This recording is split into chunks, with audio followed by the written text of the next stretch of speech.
제가 지난 한 주 내내 그 품에 끼고 다니던 책이 한 권 있었는데요. 이 책은 그 모 지역에서 막국수 식당을 하는 식당 주인입니다.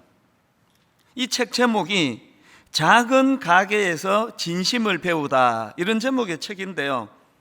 제가 이 책에서 감동을 받고 목사인 저도 정말 이분에게 배워야 되겠다 했던 그 포인트가 뭐냐 하면은, 이분은 정말 그 식당을 찾는 그 손님들에 대한 사랑과 애정이 이게 거짓으로 이렇게 쓸 수 있을까?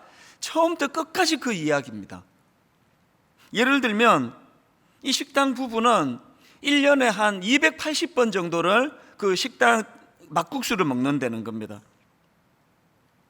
1년에 한 300일 정도 영업을 한다고 하니까 거의 매일 막국수를 먹는다 해도 과언이 아닙니다.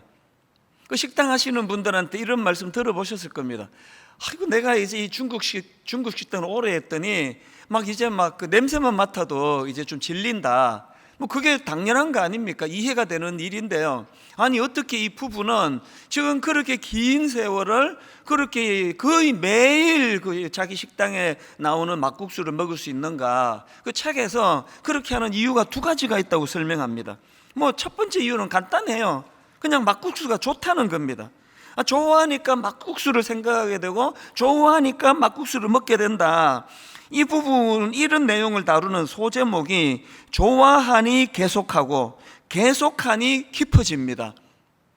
이 소제목이 이 목사인 저에게도 참 적용해서 받아들일 게 많더라고요. 좋아하니 계속하게 되고 계속하니 깊어집니다. 이런 내용을 다루고 있는데 그 한 대목을 읽어 드릴게요.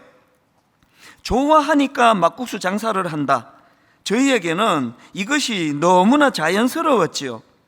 만약 제가 좋아하지도 않는 음식을 손님들에게 권한다 했을 때 얼마나 괴로울까요? 이게 제게 또 많은 도전이 되는 겁니다. 저는 말씀을 전하는 설교자고 목회자 아닙니까?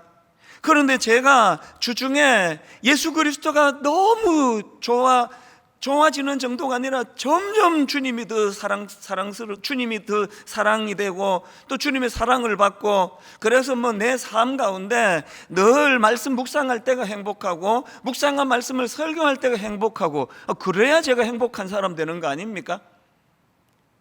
이 식당 주인을 보면서 진짜 손님을 저런 식으로까지 대할 수 있었던 거는 그 자체를 좋아했기 때문이다. 그런가 하면은 두 번째로 자기들이 매일 막국수를 먹는 이유를 그날의 막국수를 평가하기 위해서라는 겁니다. 어제 맛은 이랬는데 오늘은 또 변한 게 없는가? 매일매일 그 막국수를 먹으면서 손님 입장에서 생각하고 손님 입장에서 점검하기 위해서 막국수를 먹는데요, 너무나 또 감동되는 게 하나 있습니다. 손님 중에는 어린 갓난 아기를 안고 오는 경우도 있고 유모차를 끌고 오기도 하고 그러지 않습니까? 그러면 다 하시잖아요. 애 뒷바라지하고 기저귀 갈고 이러다 보면은 음식 먹는 속도가 굉장히 느려요. 이분들이요, 그런 손님들을 배려해서 그 템포에 맞추어서 또 먹어본다는 거예요. 천천히 음식을 먹으면서 이 시간이 지나면서 음식이 맛이 또 맛을 잃어버리는 건 아닌지, 뭘 보완해야 되는지, 이게 그 손님들에 대한 그 집중하는 사랑 없이는 이게 불가능해 보이거든요. 그런가 하면은 그 사람들 앞에, 손님들 앞에서만 잘하는 게 아니라요, 이 주방을 그 남편분이 이제 담당을 하는데요, 이제 손님들 다 가고 모든 일과가 다 마치면 그때부터 이제 청소가 시작이 되는데요, 제가 참 놀랐던 거는 거기도 지금 알려져서 손님들이 어마어마하게 이제 들끓거든요. 그래서 솥도 엄청 크고요, 장비가 전부 많은데 그걸 다 청소하는 거는 당연하지만 제가 놀랐던 게 뭐냐면은 반죽 기계 나사를 다 풀어가지고 분해해가지고 청소를 한다는 겁니다. 왜 그렇게까지 하느냐? 만약에 그 전날 사용한 그 반죽이 기계에 끼어 있으면 그 위생도 그렇고 이 맛에 미세한 영향을 미친다는 겁니다. 글쎄 모르겠습니다. 모든 식당들마다 다 그렇게 하는 건지는 모르겠는데 저는 그 대목을 읽으면서 굉장히 감동을 받았습니다. 그래서 제가 그 책을 읽으면서 계속 질문이 나오는 겁니다. 뭐가 이 식당 주인들에게 이런 감동적인 행동을 만들어내는가? 그 책에 한 대목에서 제가 답을 찾았습니다. 내용을 한번 들어보십시오. 국수집을 시작한 것은 생계 때문이었지만 그러다 보니 손님이 오면 음식을 만들어내고 돈을 받는 일이 기계적으로 반복될 뿐이었습니다. 그런데 시간이 갈수록 국수 먹는 사람들이 눈에 들어오더군요. 처음에는 돈 벌기 위해서 그 일을 시작했는데 아마 그것만 계속하면 얼마나 권태롭겠냐고요. 그런데 이렇게 자기가 하는 일에 활력을 느끼고 손님을 사랑으로 섬길 수 있는 거는 어느 순간부터 돈이 보이는 게 아니라 그 찾아오시는 사람이 눈에 보이기 시작하더라는 겁니다. 실제로 그 식당은요, 단체 손님을 받지 않습니다. 그 정도 알려졌으면요, 별채 하나 만들어 가지고 이제 단체 손님들을 막 또 엄청 또 모으고 얼마든지 할 수 있는데 자기들은 단체 손님 하지 않는다. 그러면서 그 이유를 그 책에다 이렇게 썼습니다. 딱 한마디예요. 왜 우리는 단체 손님을 받지 않느냐? 한 분의 손님에게 정성을 다하기 위하여. 이 뭐 처음부터 끝까지 이런 식입니다. 여러분, 제가 왜 한 주 내내 이 책을 들고 다니고 또 우리 후배 목사님들한테 이 책 꼭 읽어보고 우리 목회에다가 이거 좀 접목을 해보자, 그런 제가 한 주 내내 이런 말을 하고 다녔냐 하면은, 여러분, 이 책에서 제가 감동을 받는 그 포인트 전부가 다 이게 바로 예수님의 한 사람 정신 때문이에요. 누가복음 15장 4절, 너희 중에 어떤 사람이 양 100마리가 있는데 그 중에 하나를 잃으면 99마리를 덜에 두고 그 잃은 것을 찾아내기까지 찾아다니지 아니하겠느냐? 뭘 강조하는 주님의 말씀입니까? 저는 알아요. 이 말씀이 뭘 강조하고 있는지 너무너무 잘 압니다. 그리고 저는 알아요. 우리가요, 그 어느 하나에 몰두하면, 그 누군가를 사랑하게 되면 계산이 사라집니다. 아니, 그 계산이 안 나와? 아니, 그 한 마리 잃어버릴 수도 있지. 그러다가 그 99마리까지 잘못되면 어떡할 거냐고. 이거는요, 몰두가 뭔지 사랑이 모르는 사람이 하는 이야기입니다. 제가 강아지를 키우기 전에는요, 종종 이런 말을 하는 사람도 이해를 못했습니다. 자기 집 강아지가 뭐 아파가지고 수술하는데 뭐 100만 원이 들었다, 뭐 200만 원이 들었다. 나 도저히 이해가 안 되는 겁니다. 아니, 무슨 그 강아지 그렇게 비싼 돈이 들어갈 정도로 수술해야 되면은 그 강아지 내다 버리고 그보다 훨씬 싼 거 구입하면 한 마리 사도 뭐 그 반값도 안 될 텐데 왜 이렇게 하지? 지금 분노의 눈빛으로 보는 분은 다 강아지 키우는 분들이에요. 저런 야만적인 생각을. 제가 강아지를 키워보니까요, 그리고 그 강아지와 저가 비록 미물이지만 그 관계가 형성이 되고 사랑이 가고 이러니까요, 저도요 수술도 했거든요. 주저없이 하죠. 아니, 어떻게 그걸 내다 버리고 더 싼 거를 내가 살 수가 있겠냐고요. 그거는요, 생명체에게는 적용이 안 되더라고요. 그래서 우리 집 애들이 예전에 자꾸 놀렸어요, 저보고. 아빠, 이 희락이, 우리 집 강아지 이름이 희락인데요, 이 희락이를 그 수술하 병이 들어서 수술해야 되는데 50만 원 들어가면은 뭐 그 정도는 그 주저없이 할 것 같으니까요. 50만 원 들어가면 묻지도 않아요. 이 희락이 살리는데 100만 원이 들어가면 아빠 하실 거예요? 200만 원이 들어가도 하실 거예요? 만약에 이 희락이 살리는데 500만 원이 들어간다면 하실 거예요? 만약에, 그만해! 애들이 저한테 묻고 싶은 게 뭔지 아시겠죠? 저도 잘 모르겠습니다. 그게 얼마까지 제가 할 수 있는지 생각도 안 해봤지만, 그래, 한 가지 제가 배운 건 뭡니까? 사랑한다는 것은 계산으로 되는 게 아니라는 거예요. 누군가에게 몰두한다는 것은 이런 식으로 계산으로 나오지 않는다는 겁니다. 이게 지금 예수님이 그 잃어버린 한 마리 비유를 통해서 주시는 포인트 아닙니까? 이런 의미를 담고 있는 사건이 오병이어 사건이라는 겁니다. 그래서 오늘 우리가 이런 관점으로 이 오병이어 사건을 이번 주와 다음 주 두 주에 걸쳐 살펴보려고 하는데요, 저는 이번 주 먼저 이 오병이어 사건의 의미를 두 가지 포인트로 정리를 해봤습니다. 먼저 살펴볼 건 첫 번째 포인트인데, 오병이어 사건의 첫 번째 포인트는요, 이 사람에게 집중하시는 주님, 그 한 사람 한 사람에게 집중하시는 주님, 주님의 이 정신이 만들어낸 사건이 이게 오병이어 사건이라는 겁니다. 사랑하면요, 자기가 가진 스케줄이 중요하지가 않습니다. 지난주 말씀드렸잖아요. 예수님 지금 쉬시러 가신 거예요. 제자들과 더불어 한적한 곳으로 가신 겁니다. 그랬더니 참 이런저런 필요가 있으니까 모여든 거 아닙니까? 그렇게 수많은 군중들이 모여드니까 예수님이 당신의 스케줄을 갈등 없이 내다 버리잖아요. 그리고는 늦게까지 그들을 가르치시는 일을 했기 때문에, 그래서 생겨난 게 오병이어의 기적입니다. 제가 만약에요, 막 스케줄이 너무 중요해가지고 어떤 성도님 밤에 전화 오면은 막 버럭 소리를 줘. 지금 몇 시인데 전화했냐고. 우리 목사들 출근 9시부터 6시까지라고. 내일 전화하라고. 만약에 제가 그러면 제가 목사가 아닙니다. 내 스케줄이 중요한 게 아니라 주님이 이토록 사랑하시는 한 영혼 한 영혼에게 마음이 가도록. 그래서 인간이니까 뭐 밤늦게 전화 받는 게 뭐 그렇게 뭐 사실 뭐 힘들 때도 있죠. 제가 청소년 사회 갈 때요, 고3부 맡을 때, 그때는 이제 총각 때니까 우리 집 전화번호를 주보에 실어주고 24시간 전화해라. 어른들은 그래도 안 와요. 애들은 합니다.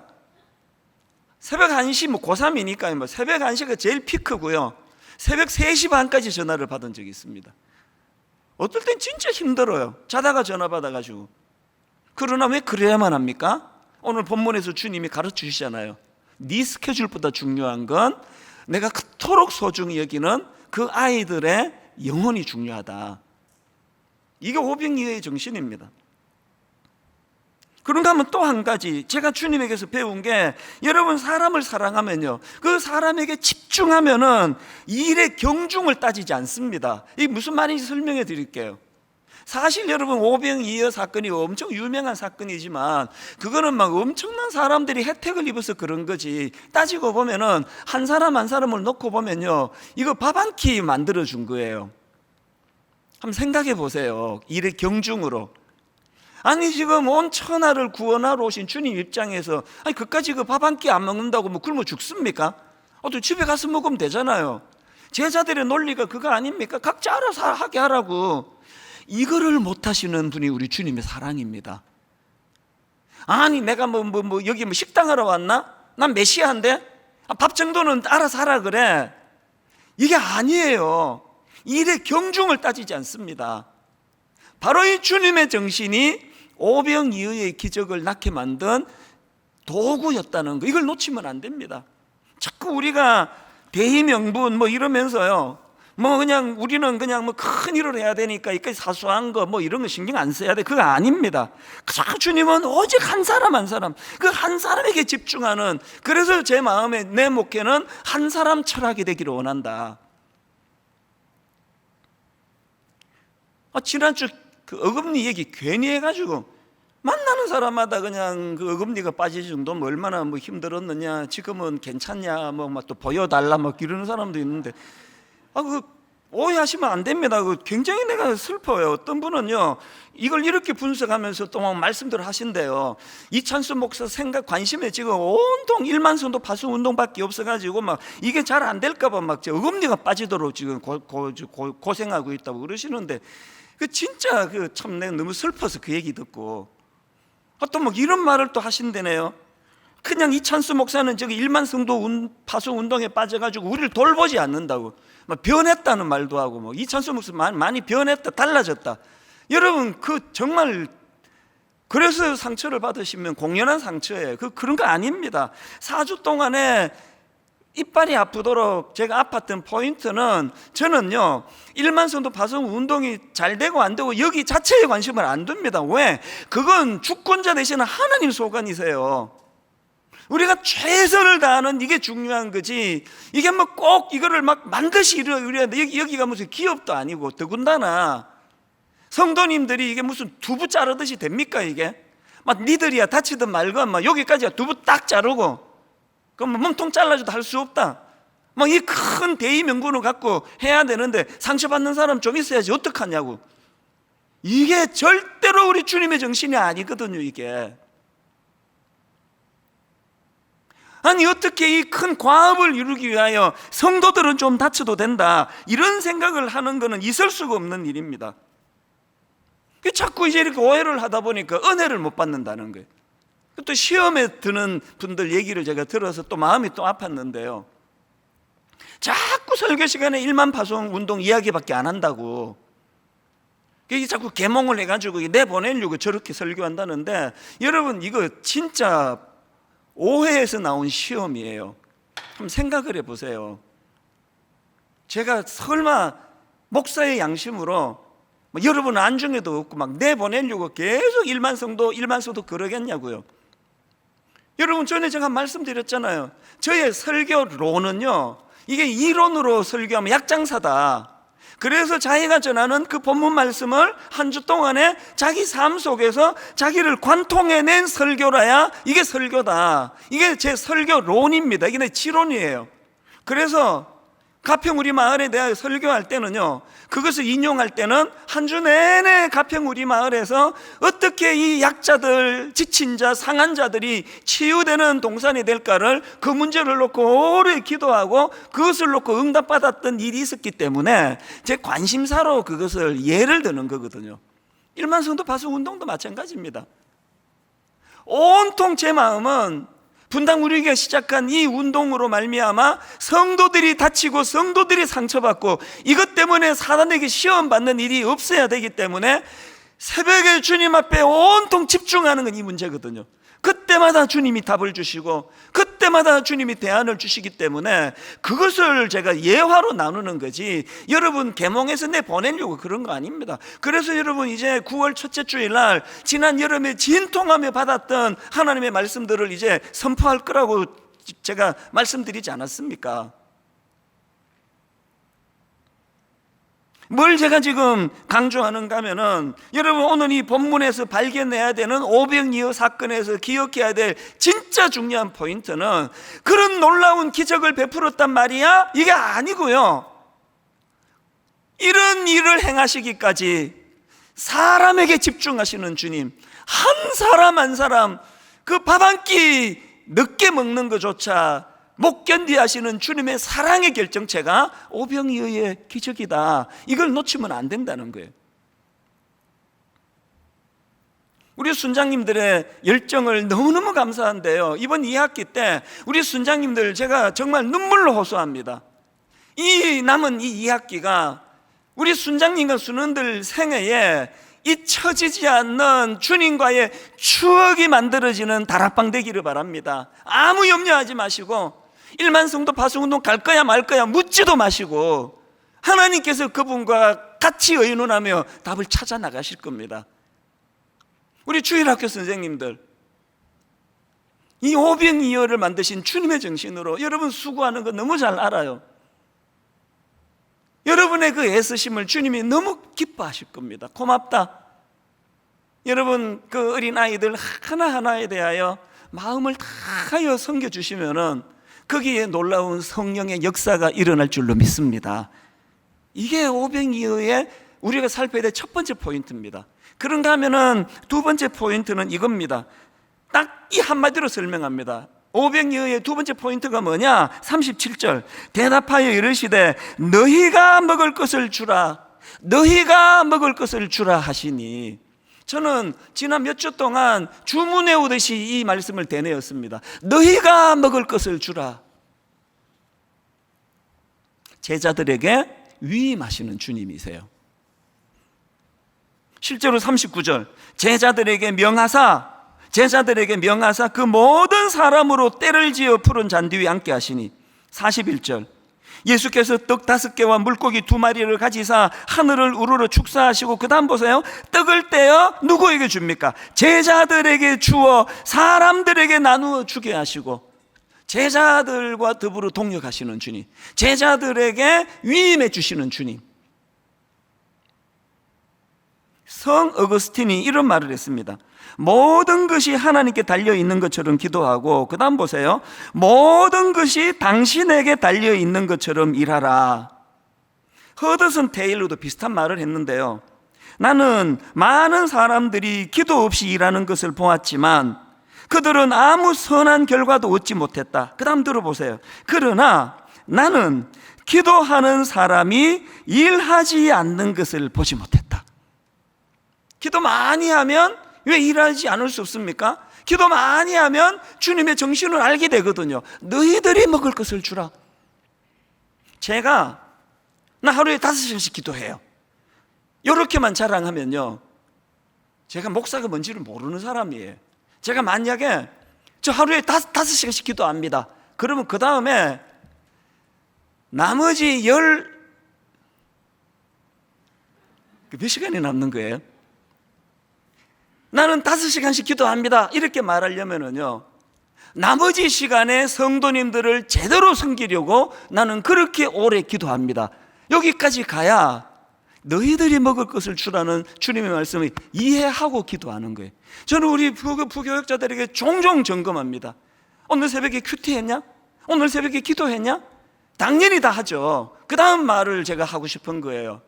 무엇을 위해? 누구를 위해? 어떤 내용의 기도를 했느냐고. 우리 목회자들의 모든 기도의 핵심이 있다면 너희들이 먹을 것을 주라예요. 이 힘을 얻기 위해서 기도하고, 이 힘을 얻기 위해 엉뚱한 자리에 빠지지 않고, 제가 건강해야 되는 이유가 있다면 바로 이 일을 수행하기 위해고, 제가 우울증으로 무너지지 않도록 주님께 발부둥치며 기도해야 된다면 이 일을 수행하기 위해서고, 체력이 좋아야 된다면 너희들이 먹을 것을 주라, 이 일을 위해서라는 거예요. 이게 사명자입니다. 그렇기 때문에 늘 우리 마음에 너희들이 먹을 것을 주라, 너희들이 먹을 것을 주라, 이것을 우리가 이루어내야 되는데요, 이걸 이루어내기 위하여 여러분 쓰임받기 위해 거쳐야 될 2가지 과정이 있습니다. 첫 번째 꼭 기억하셔야 될 게 뭐냐, 여러분 제대로 쓰임받기 위해서는요, 자기의 좁은 시야를 깨달아야 돼요. 내 시야가 이렇게 좁은 거구나. 지금 본문에서 드러나는 제자들의 좁은 시야를 한번 보시겠습니까? 예수님이요, 자 37절입니다. 대답하여 이르시되 너희가 먹을 것을 주라 하시니 여짜오되 우리가 가서 200데나리온의 떡을 사다 먹이리까. 메시지 성경이요, 너무나 적나라해요. 예수께서 말씀하셨다. 너희가 이들의 저녁을 마련하여라. 그들이 대답했다. 진심입니까? 가서 이들의 저녁거리에 큰 돈을 쓰라는 말씀이신지요? 뭐가 느껴지세요? 자기 수준으로 생각하는 거 아닙니까? 지금 여러분 메시아 되신 그분이 어마어마한 큰 프로젝트를 가지고 그 크신 생각의 넓이와 깊이를 가지고 그들을 대하시는데 자기들 수준으로 가서 이들의 저녁거리에 큰 돈을 쓰라는 말씀이신지요? 진심입니까? 저는 항상 두려워요. 저의 좁은 시야가, 저의 좁은 생각이 이 크신 주님의 과업에 방해가 될까 봐 정말 커지고 싶어요. 진심으로 생각의 깊이가 넓은 목사가 되기를 저는 원합니다. 안 되는 게 이거고, 그래서 기도하는 거 아닙니까? 너희 중에 누구든지 지혜가 부족하거든 어떡하라 그럽니까? 후히 주시고 꾸짖지 아니하시는 그 주님께 구하라, 그리하면 주시리라. 우리의 좁음을, 생각의 좁음을, 우리의 편협함을, 걸핏하면 오해하는 우리의 연약함을 우리가 깨달아야, 그것을 시인해야 요한복음 6장에 이 같은 내용을 다루는 그 말씀이 요한복음 6장에도 나오는데요. 자, 6장 5절부터 7절입니다. 예수께서 눈을 들어 큰 무리가 자기에게로 오는 것을 보시고 빌립에게 이르시되 우리가 어디서 떡을 사서 이 사람들을 먹이겠느냐 하시니, 이렇게 하시면 친히 어떻게 하실지를 아시고 빌립을 시험하고자 하심이라. 필립이 대답하되 각 사람으로 조금씩 받게 할지라도 200데나리온의 떡이 부족하리이다. 주님께서 왜 이런 질문을 유도하셨는지를 요한복음에 설명하잖아요. 왜 이런 질문을 하셨다고요? 제자 필립이 자기의 편협된 생각을, 자기의 좁은 생각을 인식하게 만들어 주시기 위해서라는 겁니다. 200데나리온만 찾는 인간의 한계, 이걸 자각해야 500리어의 기적을 구하게 된다는 거 아닙니까? 캐럴 드윅이 쓴 마인드셋, 이런 제목의 책이 있는데요. 그 책에 보면은 이 인간의 마인드셋을 성장 마인드셋, 또 고정 마인드셋, 이렇게 구분해 설명하는 대목이 있는데요. 이 부분은 성경 안 읽어도 뭔 얘기인지 금방 눈치 다 챌 수 있는 거 아닙니까? 고정 마인드셋 뭡니까? 한마디로 말하면 우리가 잘 아는 고정관념으로 꽉 찬 사람, 뭔 얘기를 해도 자기 수준에 맞춰가지고 고정관념으로, 자기 생각으로 그렇게 변할 생각이 없는 사람, 이게 고정 마인드셋에 해당되는 사람이고요. 이것과 다른 반대되는 개념이 성장 마인드셋이라는 겁니다. 뭐 설명이 더 필요합니까? 우리가 성장하려면은 우리의 고정관념을 깨트려야 돼요. 항상 이렇게 오해자라고 남의 얘기를 그냥 저분은 지금 막 100으로 설명하는데 1로 받아가지고 맨날 오해하고 또 혼자 삐지고 피곤하게 사는 사람들, 여러분, 우리가 이런 고정 마인드셋을 인정을 한다면 이제는 성장 마인드셋으로 가야 돼요. 오늘 여기 예배 드리러 오셨잖아요. 기왕 예배를 드리시는데 하나님의 말씀을 내 삶에 조명하고 내가 뭘 오해하고 있는지, 하나님에 대해 내가 더 풀어야 되는지 열린 마음으로 그렇게 말씀에 임하는 그분이 바로 성장 마인드셋 해당되는 부분이다. 여러분, 하나님께 쓰임 받고 싶으십니까?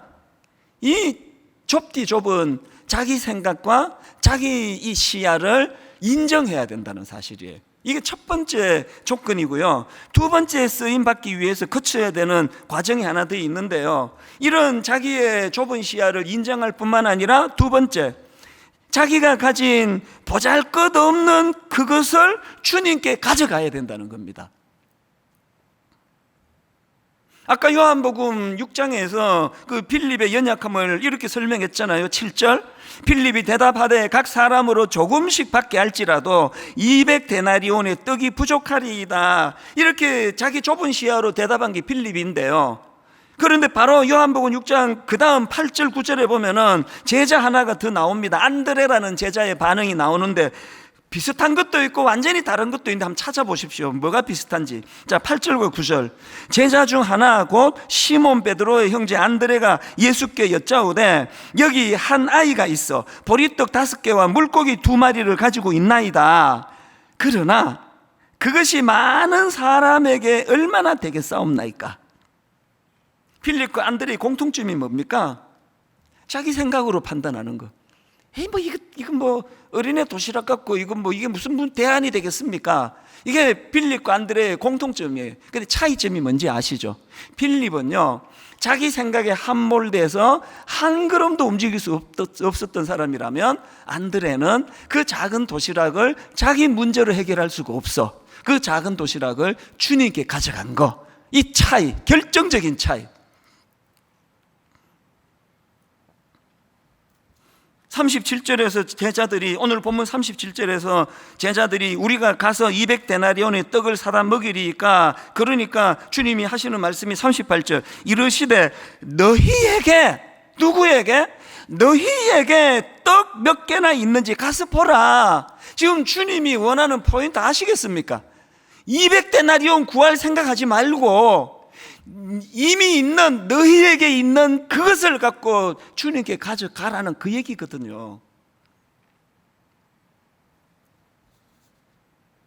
코로나19가 지금 예상보다 너무 지금 길어지고 있는 이 상황에서 모든 사람들이 다 힘든 상황이에요. 자영업자들은요, 이제는 버티는데 한계가 왔다고 이야기합니다. 200데나리온을 원하고 가게를 오픈했는데 어린애 도시락밖에 안 남았어요. 맨날 이것 때문에 피곤하고 우울하고 이것 때문에 마음이 힘든 건 이해가 되는데요, 언제까지 그러시겠습니까? 여러분, 지금이 기회예요. 이 어린애 도시락 같은 초라하디 초라한 내가 가진 이것을 주님 앞으로 갖고 가셔야 됩니다. 야곱, 그 장교의 대왕 아닙니까? 막 그냥 자기 장교로 막 다 해결했어요. 막 척척척척. 이 사람요, 200데나리온 구해야 된다면 구할 사람이에요. 형도 속여 먹고 아버지도 속여 먹고 막 200데나리온 만들 사람이에요. 근데 불행하게도 실패했습니다. 제가 이 오병이어를 묵상하면서 이 야곱을 다시 묵상하는데 얼마나 새로운 은혜를 발견했는지 모릅니다. 부작용이 생겼어요. 야반도주하게 됐네요. 그리고는 참 비참한 들판에서 밤을 보내는데요, 그 내용을 창세기 28장 10절에서 이렇게 설명합니다. 야곱이 브엘세바에서 떠나 하란으로 향하여 가더니 한 곳에 이르러는 해가 진지라 거기서 유숙하려고 그곳에 한 돌을 가져다가 베개로 삼고 거기 누워 자더니, 이거를 오병이어를 묵상하다 읽으니까 이 말이 어린애 도시락밖에 안 남았다는 그 얘기였네. 자기의 능력으로 200데나리온 만들 줄 알았는데 그냥 이게 다 그냥 무너져 버렸어요.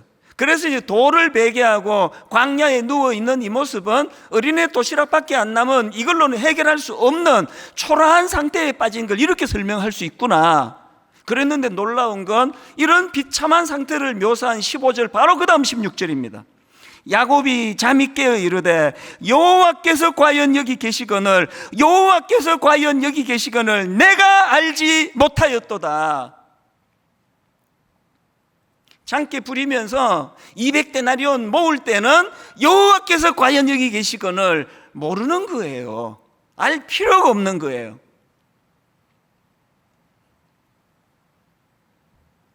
코로나로 힘든 가정들이 있다면, 어떤 꿈꾸며 달려간 일들이 수포로 돌아가는 것 때문에 마음이 상하셨다면, 여러분 지금이야말로 여호와께서 과연 여기 계시거늘 내가 알지 못하였도다, 이것을 깨닫는 시간입니다.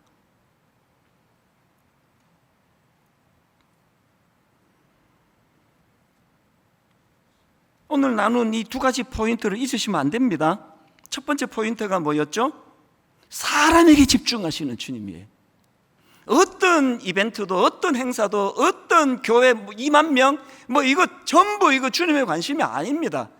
주님의 관심은 2만 명이 아니라 여러분이에요. 여러분 한 사람이에요. 제가 오늘 주님 이름으로 감히 약속을 드리고 주님 이름으로 제 양심을 고백합니다. 저도 그렇게 닮아가기를 원합니다.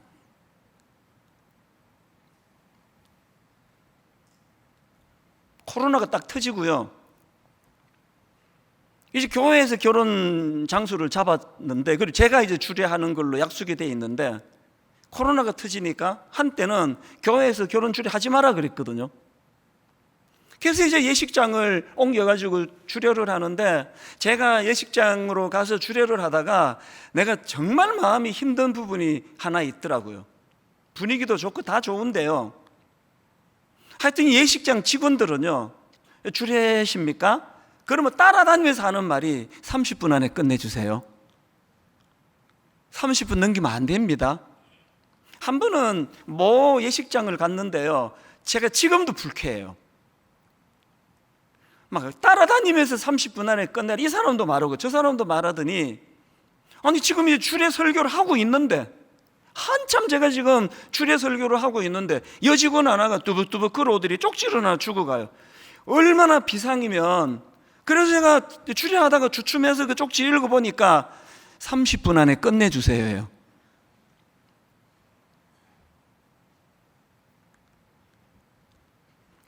막 성질들을 하면 그거 내 홈페이지 올려놓고 이 식당 절대 이거 여기 예약하지 마라 그러고 싶은데, 또 주님의 긍휼의 정신 때문에. 그래도 이제 그 주례자하고 그 결혼 의논하다가 예식장은 어디입니까? 그러면 거기라 그러면 나는 앞이 캄캄해요. 또 시달릴 텐데. 제가 지금 무슨 말씀을 드리는지 아시죠? 영업하는데 돈 버는데 관심이 있으면 이 젊은 형제자매의 축제 같은 모든 하객들이 더불어 축하하는 이 잔치를 하나도 누릴 수 없는 거예요. 모든 사람들이 기쁨의 잔치를 지금 벌이면서 마음에 기쁜 눈물을 흘리고 눈에 하나도 들어오질 않고 30분 안에 끝나야 되는데, 그래 그 다음 손님 받는데, 그렇게 결혼 예식이 촘촘하기 힘들면 예식 간격을 좀 늘리든지. 제가 그 일을 잊지 못하면서 저를 반성해요. 내 관심은 어디에 있는 거지? 두 번째 포인트 잊으시면 안 됩니다. 너희가 먹을 것을 주라. 너희가 먹을 것을 주라. 오늘 저는 이 말씀으로 이렇게 적용하기 원합니다. 여러분, 코로나19 때문에 너무너무 힘든 현실인데, 특히 자영업자, 식당 하시는 분, 가게 하시는 분 너무너무 힘들다 그러는데, 저는 오늘 여러분 이걸 주님의 말씀을 적용해서 여러분 부탁합니다. 밥해 먹을 수 있지만 한 번씩 주문해서 드세요. 여러분, 밥 먹을 수 있지만 한 번씩 식당으로 직접 찾아가서 드세요. 그 식당 먹고 싶어서 먹을 수도 있지만 오늘 주님의 사랑을 실천하기 위해서. 그리고요, 가서 혼자 콩나물 국밥을 먹었더니 7,000원 나와요. 그러면 시구 쓰면서 그 잔돈은 힘내시라고 드리는 거예요. 그렇게 하고 한번 나와보세요. 이 설교 많이 들으시잖아요. 오늘 여러분들만 이번 한 주 실천을 한다고, 한 주에 2번씩만 그렇게 한다고 하면 얼마나 많은 분들이 여러분 힘을 얻겠습니까? 두 번째 적용 드릴까요? 미자리 교회에서 기도해야 돼요. 우리 같은 큰 교회는요, 아무 지장 없습니다. 흔들리지 않습니다. 그러나 지금 이 미자리 교회는 지금 휘청휘청 거린단 말입니다. 분당 우리 교회 헌금 안 해도 됩니다. 거기다 하세요. 여러분, 거기다 하시라고요. 왜? 너희가 먹을 것을 주라 그러시잖아요. 온통 자기 자신에게만 몰두해 있는 그 마음에서는 오병이어의 기적이 나타나지 않습니다. 늘 우리 마음속에 너희가 먹을 것을 주라. 그것을 구현하기 위해 주님, 이 좁아터진 저의 이 생각을 깨트려 주시기 원합니다. 더 큰 생각을 하기 원합니다. 더 큰 그림을 볼 줄 알기 원합니다. 내 한 교회 잘 되는 것도 중요하지만 하나님이 모든 이 땅의 교회들이 함께 잘 되기 위하여 내가 무엇을 하오리까? 엄청난 가라는 거 아니잖아요. 식당에 가서 그 가게를 위해서 밥 한 끼는 먹어줄 수 있지 않습니까? 2-3천 원 팁으로 드리면서 주님이 오늘도 힘내시라고 이거 전해주라고 그러시네요.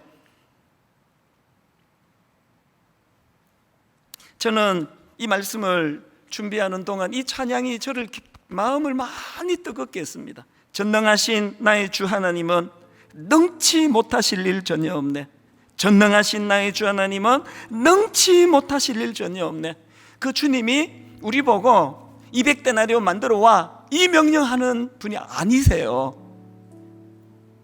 우리 생각에 도저히 이게 쓰잘데없는 것 같은 초라한 어린애 도시락 같은 오병이어지만 안드레처럼 이것을 주님께 가져가면 이것이 오병이어 기적을 만드는 재료가 되는 줄 믿으시기를 바랍니다. 오늘 말씀의 은혜를 기억하시면서 한번 가사를 생각하며 이 찬양을 한번 선포하며 부르면 좋겠습니다.